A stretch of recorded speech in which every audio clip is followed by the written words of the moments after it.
ইরে আমার সোহেল জুয়েল, ইরে আমার সোহেল জুয়েল, ইরে এগের আমি ফাঁসি চাই রে, মেলা দিন ধরে জমি নিবের চাই, জমি পারে না জোর করে আমাদের মাইরে ফেলাই দিয়ে তাই জমি নিবি রে। একটা দড়ি নিয়ে এনরা হলো ভাড়াটিয়া, ভাড়াটিয়া এটা দড়ি টানাইতে গেছে তাদের জায়গায়, যে মানে তারা স্থানীয়, তারা আমাদের প্রতিবেশী, তারা দড়ি টানাইতে গেছে, তারা দড়ি টানাইতে বাধা দিছে। বাধা দেওয়াকে কেন্দ্র করে মনে করেন যে তারা মনে করেন যে তাকে হলো ঠেলা দিছে। ঠেলা দিলে মনে করেন যে সে আবার তার যে ছেলেটা যে মারা গেছে সে একটু বুদ্ধি প্রতিবন্ধী, সে আবার করছে কি যে আমার আম্মাকে যেহেতু ঠেলা দিছে সে আবার তাকে একটু ঠেলা দিছে। ঠেলা দিলে মনে করেন যে সে মহিলাটা পড়ে গেছে, পড়ে যাওয়ার পরে তার হাতে একটু ইটলা বা যে কি এটা খোয়া ছিল, বুকে হয়তো বুকে পড়ে যায় অনেক একটু ক্ষত হয়েছে।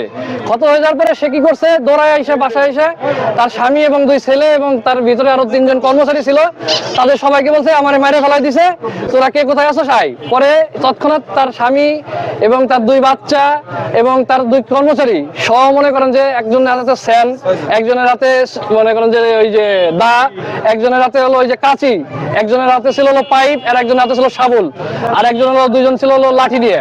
এরা তাৎক্ষণিক ঢোকার পরে তাদের গেট ছিল আটকানো। আপনারা দেখতে পারবেন যে গেটটা দাও দিয়ে কাটছে, কোপ দিয়ে কাটছে, কাটার পরে গেটটা মনে করেন যে পরে লক খুলে তারা ভিতরে ঢুকে মনে করেন যে এলোপাথারি মনে করেন যে মায়ের এবং কোপ দেওয়ার পরে অবশিষ্ট মনে করেন যে আমাদের যে জুয়েল আমার ভাই, সে আমাদের এলাকার প্রতিবেশী বড় ভাই, সে হলো মারা গেছে। দড়ি টানানো রাখে উনারা মনে করেন গ্যাঞ্জাম, মানে উনাগের ভিতরে একটা গ্যাঞ্জাম করার ইচ্ছা, তখন বাড়ি থেকে দাও কুড়েল খুন্তা সবকিছু নিয়ে আইছে, চালের প্রমাণ আছে, কুবাইছে, গেটে কুবানোর দাগ আছে। আমরা বিচার চাই, আমি ওনাদের ফাঁসি চাই, শেষ বিচার, ফাঁসি চাই, কিছু চাই না। এই লাইনের মাধ্যমে মেসেজ পাই যে এই জায়গায় একটা রশি টানানোকে কেন্দ্র করে এখানে একজন লোক হত্যা করা হয়েছে। তাৎক্ষণিক আমরা আসার পরে এখানে এসে একজন আসামিকে, মেন আসামি যে মূল হোতা শরাফত, তাকে আমরা সরফরাজকে গ্রেপ্তার করতে সক্ষম হই এবং তারপরে তারই সূত্র ধরে সরফরাজের স্ত্রীকেও গ্রেপ্তার করি।